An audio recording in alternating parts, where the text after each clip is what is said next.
रांची से जहां ईडी दफ्तर में कांग्रेस विधायक अंबा प्रसाद और उनके भाई अंकित राज से पूछताछ चल रही है। सवालों का जवाब देने के लिए ईडी दफ्तर पहुंची अंबा प्रसाद ने कहा कि वो पूछताछ में पूरी तरह से सहयोग कर रही है, उन्हें किसी बात का डर नहीं है। वो चाहती है कि जांच बिल्कुल निष्पक्ष तरीके से हो।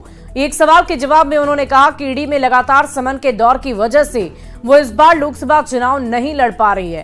पिछले 12 मार्च को अंबा प्रसाद और उनके करीबियों के ठिकानों पर ईडी ने छापेमारी की थी और इसके बाद पूछताछ का सिलसिला शुरू हो गया।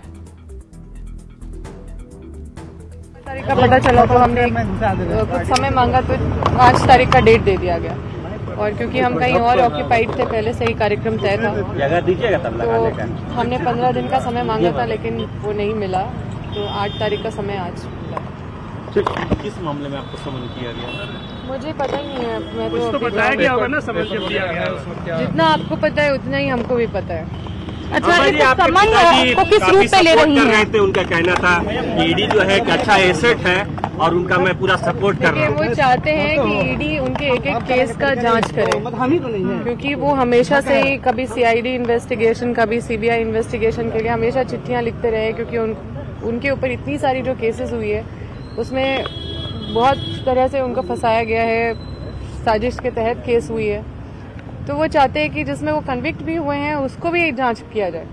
तो जब जांच करने के लिए ईडी जब आप केस का आधार बना रही है, जैसे आपके ऊपर जितने केसेस हुए हैं अगर उसको आधार बना के कर रही है, तो वो चाहते हैं कि मेरा सारा केस को आप जांच कीजिए। आपके भाई भी आ जाए? जी, अंदर है। डर नहीं है, डर बिल्कुल नहीं है, लेकिन हमने जैसा बोला कि हम पूरी तरह से सहयोग करेंगे, क्योंकि हमने किसी का कुछ बिगाड़ा नहीं है, कुछ गलत नहीं किया है। जांच निष्पक्ष हो और देखिए सारी चीज़ें आपको पता है, टिकट तो दिया ही जा रहा था, लेकिन क्योंकि लगातार अभी समन का सिलसिला जारी है, तो ईडी के अधिकारियों के द्वारा विधायक अंबा प्रसाद और उनके जो करीबी हैं उनके ठिकानों पर छापेमारी की गई थी और फिर उसके बाद ईडी के द्वारा अंबा प्रसाद को सम्मन जारी किया गया था। बता दें कि ईडी के द्वारा 20 ठिकानों पर जो योगेंद्र साव, अंबा प्रसाद और तमाम लोगों से जुड़े हुए थे, उन तमाम लोगों को ये जो सम्मन है वो दिया गया और उसके बाद अंबा प्रसाद को भी पूछताछ के लिए ईडी दफ्तर बुलाया गया है और जहां उनसे पूछताछ की जानी है। बता दें कि पूरे मामले में जमीन से जुड़ा हुआ पूरा मामला है, वहीं इसके साथ ही कई आरोप और कई शिकायतें जो हैं वो ईडी को मिली थी, जिसके आधार पर जो है ये पूरी छापेमारी पिछले दिनों कंडक्ट की गई थी। इस मामले में बता दें कि उनके भाई भी आज ईडी दफ्तर में मौजूद हैं, जिनसे इस वक्त पूछताछ का सिलसिला जो है वो शुरू हो गया है।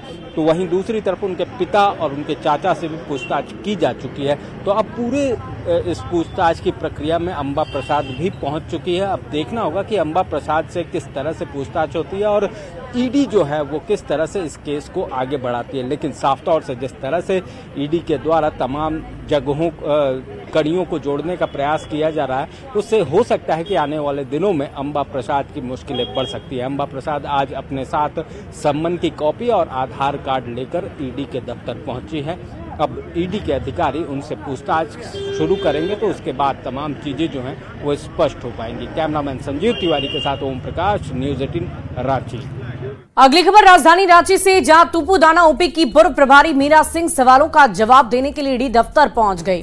फिलहाल उनसे पूछताछ चल रही है। बालू और जमीन को लेकर ईडी को मीरा सिंह के खिलाफ शिकायत मिली थी, उन पर रिश्वत लेने का भी आरोप था और इसी मामले को टेक ओवर करते हुए ईडी ने मीरा सिंह और उनके करीबी मोहित शादेव के ठिकानों पर छापेमारी की थी, जिसमें कैश और मोबाइल सहित जमीन के कई दस्तावेज भी बरामद हुए।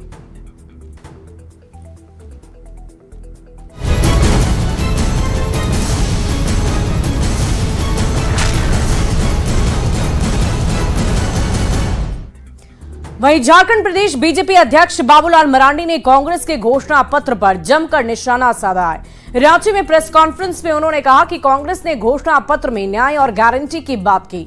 देशवासियों के साथ 55 साल तक जो अन्याय किया, इसके लिए सबसे पहले कांग्रेसियों को माफी मांगनी चाहिए और इसके बाद ही वो न्याय की बात करने के हकदार हैं। तो इसलिए मैं कहूंगा कि कांग्रेस पार्टी को पहले तो इन्होंने जो अन्याय किया है, ये सारी चीजें, उस अन्याय के विरुद्ध उस अन्याय को लेकर के देशवासियों से उनको माफी मांगना चाहिए और इसके बाद उनको न्याय की बात करनी चाहिए जो सदैव भी अन्याय करते रहा। और साथ ही मैं कहूंगा यहाँ भी जो सरकार है यहाँ की भी वही हालत है और इसलिए आज लगा कि भाई इस देश में जो प्रमुख विपक्ष है जो देश में और वो न्याय की बात कर रहे हैं, मोहब्बत की बात कर रहे हैं, लेकिन न्याय और मोहब्बत तो उनके कहीं भी कोई क्रियाकलाप में नहीं है बल्कि नफरत है और अन्याय है। और विपक्ष के नेता अमर बावरी ने कहा है कि यूपीए की सरकार में जो हाल मनमोहन सिंह का था वही हाल झारखंड की गठबंधन सरकार में सीएम चंपाई सोरेन का है, जबकि अप्रत्यक्ष रूप से सत्ता की बागडोर कल्पना सोरेन को थमा दी गई है। अमर बावरी से बातचीत की है न्यूज 18 संवाददाता निरंजन ने। नजदीक आते जा रही है, कार्यकर्ताओं का उत्साह बढ़ता जा रहा है। इस वक्त हमारे साथ मौजूद हैं नेता प्रतिपक्ष अमर बावरी, सीधे इनसे बात करेंगे। सर, लगातार इस बात की देखा जा रहा है कि जो सत्ता पक्ष है झारखंड मुक्ति मोर्चा, वह कह रहे हैं कि दुमका सीट निर्णायक होगा दोनों दलों के लिए। झारखंड ही निर्णायक है, झारखंड की 14 सीटें निर्णायक है, क्योंकि पहली बार उनके परिवार से कोई व्यक्ति भारतीय जनता पार्टी से चुनाव लड़ रहा है। उनको भी ये भली भांति मालूम है कि इस बार उनका निश्चित हार होना है और हार होने के बाद ही वंशवाद परिवारवाद का एक किला ध्वस्त होगा। एक काबिल नेता, एक संघर्ष के साथ जीत करके आने वाला नेता, टाइगर के रूप में विख्यात नेता आदरणीय मुख्यमंत्री चंपाई सोरेन जी को आज सर्कस का टाइगर बनाने के ऊपर पूरा सोरेन परिवार लग पड़ा है और पूरे मीडिया से लेकर के पूरा उनका दल जो है वो कल्पना जी को महिमा मंडित करना चाहता। क्यों करना चाहता है मुझे पता नहीं, क्या खासियत है ये भी पता नहीं, उनसे बेहतर लोग वहां उपस्थित हैं। ये थे हमारे साथ नेता प्रतिपक्ष अमर बावरी। इनका कहना है कि जो हाल कांग्रेस में मनमोहन सिंह का था वही हाल वर्तमान जो सरकार है वह हाल चंपाई सोरेन का है। पूरा का पूरा सत्ता का केंद्र बिंदु कल्पना सोरेन के हाथों में है। कैमरामैन प्रभाकर के साथ निरंजन, न्यूज 18 रांची। और अगली खबर आपको दुमका से बताएं, जहां लोकसभा चुनाव को लेकर सरगर्मी काफी तेज हो गई है। साथ ही बीजेपी और जेएमएम के बीच आरोप प्रत्यारोप का दौर भी तेज हो गया है। बीजेपी उम्मीदवार सीता सोरेन ने कहा है कि उपेक्षा और तिरस्कार की वजह से उन्हें जेएमएम छोड़कर बीजेपी में शामिल होना पड़ा। जवाब में पथ निर्माण मंत्री बसंत सोरेन ने सीता सोरेन के सारे आरोपों को सरासर गलत करार दे दिया। तो बड़ा जो है कि ये हमको सम्मान दिया गया और उसी सम्मान से हम अंदाज़ा लगा रहे हैं कि आने वाले दिनों में मेरी जो जीत है वो तो तय ही है, लेकिन भारी मतों से मेरी विजय होने जा रही है। स्पष्ट वही कर सकते, उनके मन में ये उनका व्यक्तिगत अपना विचार है, व्यक्तिगत सोच से वो गई हैं, क्या सोच के गई हैं ये बेहतर वही बता सकती हैं। इससे वहीं दुमका में जेएमएम प्रत्याशी नलिन सोरेन का गर्मजोशी के साथ स्वागत किया गया। इस मौके पर पथ निर्माण मंत्री बसंत सोरेन और जेएमएम विधायक स्टीफन मरांडी भी दुमका पहुंचे। मंत्री बसंत सोरेन ने कहा कि बीजेपी प्रत्याशी सीता सोरेन भले ही उनकी भाभी हो, पर चुनावी मैदान में वो परिवार की सदस्य नहीं, विरोधी उम्मीदवार है और इसीलिए जेएमएम का एक एक कार्यकर्ता पूरे दमखम के साथ चुनाव लड़ने को तैयार है।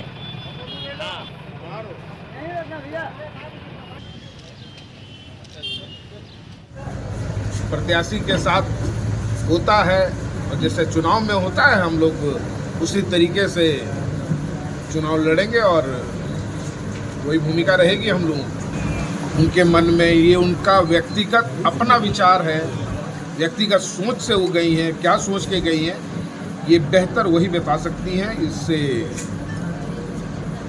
क्या वजह थी? गुरुजी नहीं है, अभाव तो खलता है, लेकिन उस कमी को, उस अभाव को हम लोग निश्चित रूप से पूरा करेंगे अपने अनुभव के आधार पर। और जो पिछले समय में हम लोगों ने चुनाव लड़ा है पार्लियामेंट का, निश्चित रूप से करेंगे। गुरुजी अस्वस्थ पिछला समय में रहे थे और उसका भी लाभ बीजेपी ने उठाया कि नहीं घूम पाए, बहुत कुछ किए, ये भी कुछ था उसमें। लेकिन संगठनिक रूप से हम कंपैरेटिवली उनसे कमजोर रहे हैं, ऐसी बात कोई नहीं बोल सकता है। वहीं राजधानी रांची में 21 अप्रैल को होने वाली जेएमएम की उल गुलाम न्याय रैली को लेकर जोर शोर से तैयारियां जारी है। जेएमएम महासचिव विनोद पांडे ने रैली को लेकर संथाल परगना के 6 जिलों के कार्यकर्ताओं के साथ वर्चुअल मीटिंग की है। इनमें पाकुड़, साहिबगंज, दुमका, देवघर, गोड्डा और जामताड़ा के कार्यकर्ताओं को रैली को सफल बनाने में पूरी ताकत झोंक देने का निर्देश दिया गया। इस रैली के जरिए बीजेपी के खिलाफ जोरदार तरीके से हल्ला बोल किया जाएगा। लोग व्यथित हैं, लोगों में इस कार्यक्रम को लेकर के उत्साह है। जो महारैली का आयोजन हम लोगों ने किया है रांची में, उस महारैली का नाम भी है उल गुलाम न्याय महारैली। उल गुलाम भी होगा, जनता से हम न्याय भी मांगेंगे और जनता समय आने पर न्याय करके भारतीय जनता पार्टी को, केंद्र की सरकार को और उन एजेंसियों को जवाब देने का काम करेगी। वहीं लोकसभा चुनाव को लेकर कांग्रेस नेता और रांची के पूर्व सांसद सुबोध कांत सहाय भी अपनी तैयारी में जुटे हैं। इस दौरान न्यूज 18 से सुबोध कांत सहाय ने कहा कि 5 साल से मैं जनता के साथ रहा हूं। मैंने रांची के विकास के लिए गोली तक खाई है, जेल में रहा हूं और मैं जनता के लिए हमेशा खड़ा रहता हूं। उन्होंने बीजेपी पर तंज कसते हुए कहा कि बीजेपी ने विकास का कोई काम नहीं किया है। देखिए, मैं ऑनेस्टली बताऊं कि मैं एक दिन पार्टी के सिंबल पे चुनाव लड़ता हूं, लेकिन 5 साल लिटरली एक सामाजिक जीवन के तौर पे हमारा स्वरूप रहा है। चाहे वो धार्मिक हो, सामाजिक हो, सांस्कृतिक हो, संघर्ष का हो। 14,000 इंडस्ट्री झारखंड में बनने के बाद, भाजपा के 18 साल के बाद वो बंद हो गए। और सुबोध कांत सहाय के एचईसी वाले बयान पर सियासत काफी तेज हो गई है। बीजेपी प्रवक्ता प्रतुल शाहदेव ने उनके बयान पर पलटवार किया, जहां उन्होंने कहा कि वो भी 10 साल तक केंद्रीय कैबिनेट में मंत्री रहे और तब एचईसी के ऑर्डर्स कैंसिल हो रहे थे। बीजेपी प्रवक्ता ने आरोप लगाते हुए कहा कि यूपीए की सरकार ने कमीशन खोरी के लिए एचईसी को ऑर्डर न देकर प्राइवेट कंपनियों को ऑर्डर दे दिया। देखिए, अगर कोई अज्ञानतावश ये बोल रहा हो तो इस पर हमारी कोई टिप्पणी नहीं, लेकिन सुबोध कांत साहब को ये बताना चाहिए कि 2004 से 14 के बीच 10 वर्षों तक वो कैबिनेट के मंत्री थे और जो अटल बिहारी वाजपेयी के समय में एचईसी का पुनरुद्धार शुरू हुआ था, ऐसा क्यों हुआ कि इनके केंद्रीय कैबिनेट के मंत्री रहने के समय जो एचईसी के अधिकांश प्राइवेट कंपनीज के ऑर्डर थे, जो बड़े बड़े ऑर्डर एचईसी को मिल सकते थे, वो एचईसी से छीनकर प्राइवेट कंपनीज को दे दिए गए? तो क्या ये सिर्फ कमीशन खोरी के कारण एचईसी इस गर्त में आ गया?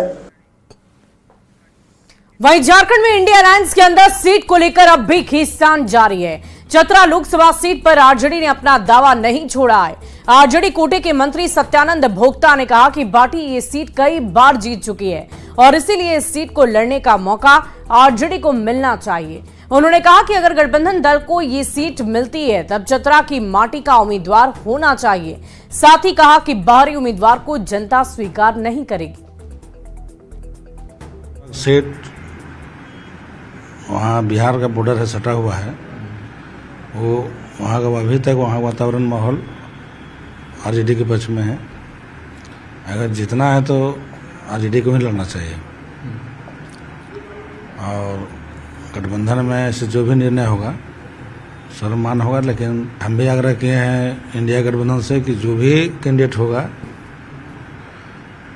गठबंधन का, वो लोकल उम्मीदवार होना चाहिए। अगर लोकल नहीं होगा तो वहाँ लोकल पर भूकल चल रहा है, फिर आपको नुकसान होगा। और लोकसभा चुनाव के महापर्व पर आदिवासी समाज भी अपने मुद्दों के साथ मजबूती से सामने आता हुआ नजर आ रहा है। आदिवासी समाज की माने तो उनके लिए उनके मुद्दे इस चुनाव में अहम रोल अदा करेंगे। समाज के लिए सरना धर्म कोड 1932 खतियान आदिवासी समाज की धार्मिक जमीन मुख्य उद्देश्य है, मुख्य मुद्दे हैं जिसके आधार पर वो चुनावी महासमर में शामिल होंगे। राजधानी में अलग अलग आदिवासी संगठन के नेताओं से बातचीत की है संवाददाता संजय कुमार सिन्हा ने। लोकसभा की रणभेरी बज चुकी है। तमाम लोगों के अपने अपने मुद्दे हैं। इन्हीं मुद्दों में एक मुद्दा आदिवासी समाज का भी है। हमारे साथ इस समय अलग अलग आदिवासी संगठनों के अलग अलग नेता हैं। हम उनसे जानेंगे कि लोकसभा में अपनी आवाज़, अपने मुद्दों को किस तरह रख रहे हैं। सबसे पहले अखिल भारतीय आदिवासी विकास परिषद की कुंदर सिंह मुंडा है। मतलब कि इस बार लोकसभा चुनाव में मुद्दा क्या रहेगा? देखिए, इस बार लोकसभा चुनाव में जो राजनीतिक दल के लोग हैं वो लोग अपना क्या मुद्दा रखें वो तो हम नहीं जानते हैं, पर हमारा अपने आदिवासी समाज का जो मुद्दा है आज भी पहले जो मुद्दा था वही मुद्दा है और वो मुद्दा हमारा गौन होता दिख रहा है, क्योंकि यहाँ पर शिक्षा की कमी है, आदिवासी समाज में रोजगार की कमी है, किसानों के खेतों में पानी की कमी है, जिसके कारण लोग पलायन कर रहे हैं। और सबसे बड़ी बात मैं कहूँगी कि केंद्र सरकार के द्वारा जो भूमि संरक्षण अधिनियम 2023 को जो ये लागू किया गया है उसे हम लोग चाहेंगे कि उसको निरस्त किया जाए। देखिए, इस बार जो चुनाव होगा एक ऐतिहासिक होगा और आदिवासी समाज के लोग हम ये सोचते हैं कि कोई भी पार्टियां हो, हम समझते हैं कि आज़ाद भारत के बाद जो हमारी चिंतन होना चाहिए चुनाव को लेकर के, धर्म कोड के मसला आज तक जो है हम लोग का समाधान नहीं हुआ है, ज़मीन के मसले पर समाधान नहीं हुआ है, खनन के अधिकार पर जो है मसला संविधान नहीं हुआ है। देखिए, इस बार लोकसभा चुनाव में हमारा क्षेत्र जो है जो 5वीं अनुसूचित क्षेत्र है, लेकिन हमारे को अधिकार नहीं दिया जा रहा है। ये पाहन समाज के प्रमुख हमारे साथ हैं। ये इस बार जो पाहन समाज जो है वास्तव में आदिवासी समाज को कैसे धारा और दिशा दिखला रहा है, क्या मन में है? देखिए, हम लोग जो है आदिवासी समाज का पूजा पाठ करने वाले लोग हैं और हम लोग चाहते हैं कि हमारे समाज का बदलाव होना चाहिए। बिल्कुल देख रहे हैं कि इस बार आदिवासी समाज सिर्फ अपने मुद्दों की बात कर रहा है और साथ ये भी कह रहा है कि जो हमारे मुद्दों को लेकर आगे बढ़ेगा हम उसके साथ हैं। संजय कुमार सिन्हा, न्यूज़ 18, रांची।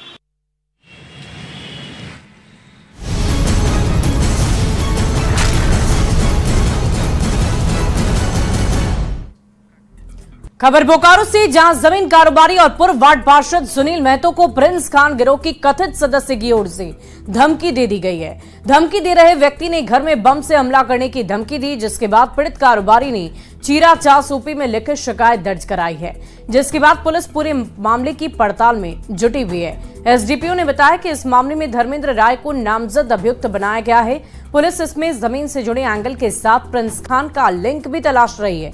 इधर धमकी मिलने के बाद जमीन कारोबारी का परिवार दहशत में नजर आ रहा है। उस दिन रात को करीब 11:41 हो रहा था, हम जैसे घुसे, उसके बाद एक अननोन नंबर से फोन आया। उस नंबर से फोन आके सीधा बोल रहा है कि सुनील महतो बोल रहा है। हाँ, सुनील महतो बोल रहे हैं और सीधा गाली गलौज से बात करने लगा, धमकी देने लगा, हम आ रहे हैं तुम्हारा घर, हम बोलने लगे, बहुत तरह का गाली गलौज। फिर हम खाली उसको पूछते रह गए कि भाई क्या बात है बताइए। कुछ चीज़ बोले नहीं, हम आ रहे हैं तुम्हारा घर में, बम पटकेंगे, वो पटकेंगे। भाई नहीं वो हम लोग टेक्निकल सहायता भी ले रहे हैं, कॉल का CDR भी ले रहे हैं और उसके आधार पर तभी आइडेंटिफाई करके ही हम कुछ बता पाएंगे। आवेदन में प्रिंस खान का नाम लिया गया है, उनका नाम से जिक्र किया गया है, लेकिन इन्होंने बाय नेम केस किया है। अगली खबर कोडरमा से, जहां डोमचांच प्रखंड की मसूनाडीह में भगवान भोले शंकर का पारदर्शी शिवलिंग स्थापित किया गया। स्फटिक पत्थर से बने इस शिवलिंग को करीब 150 साल पहले स्थापित किया गया था। इस स्वरूप को निरंजन नाथ के रूप में लोग जानते हैं। खास बात तो यह है कि अंधेरे में केवल एक दिए की रोशनी में शिवलिंग के आर पार सब कुछ नजर आता है। मान्यता है कि इसमें भगवान की 5 आकृति भी नजर आती है। शिवरात्रि और सावन के मौके पर यहाँ भक्तों का तांता लगा रहता है। लोगों की माने तो भोले शंकर का ये अलौकिक स्वरूप कहीं और दूसरी जगह नहीं दिखता। वहीं यहाँ पर 6 और 7 पत्ते वाले बेलपत्र से ही श्रृंगार किया जाता है और सच्चे मन से मांगी हुई हर मनोकामना पूर्ण होती है। चरवाहों को सपना आया था, बाबू तूफानी सिंह, उनको स्वप्न में आया था कि हाँ हम फलाने जंगल के समीप में हम हैं। तो वो फिर एक दिन गए वहाँ पे, जिस दिन स्वप्न हुआ रात में, फिर सुबह वो गए, लेकिन उस दिन उनको नहीं मिल पाए।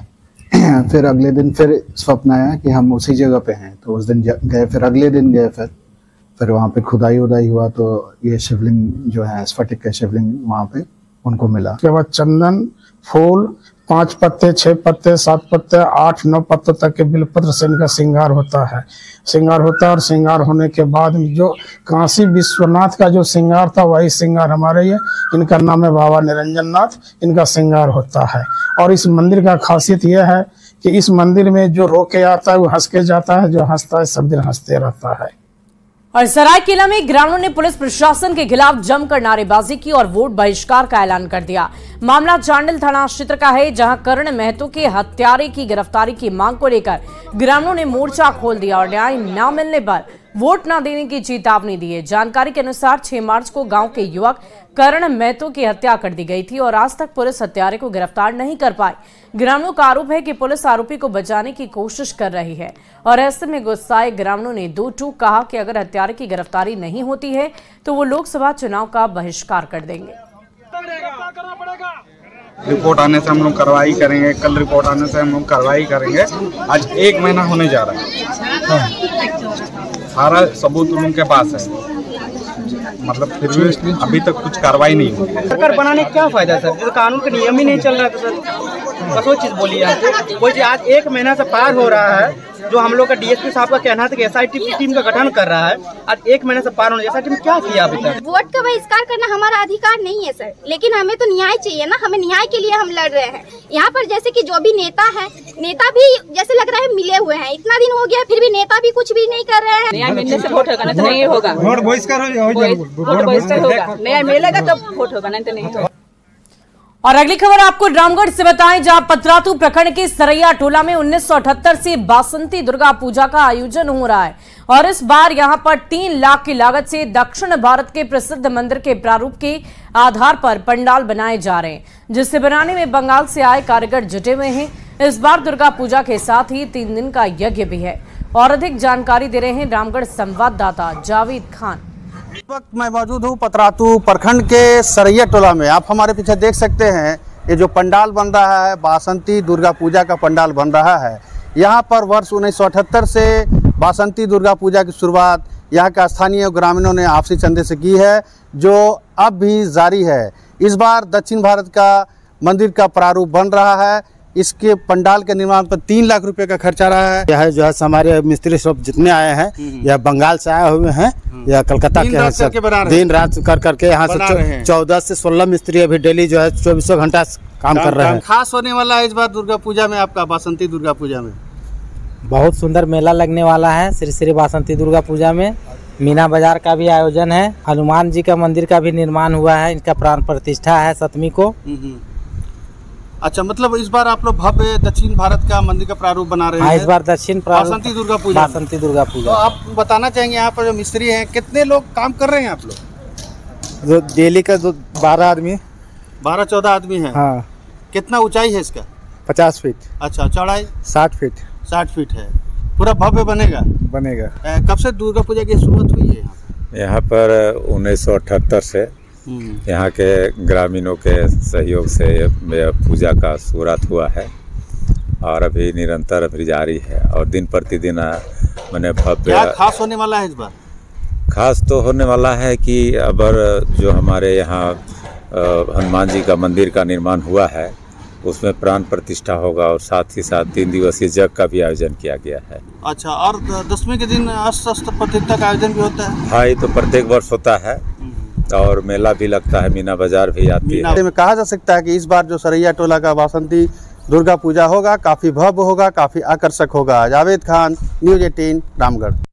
और फिलहाल इस बुलेटिन में अभी के लिए बस इतना ही, लेकिन न्यूज़ 18 बिहार झारखंड पर खबरों का सिलसिला लगातार जारी है।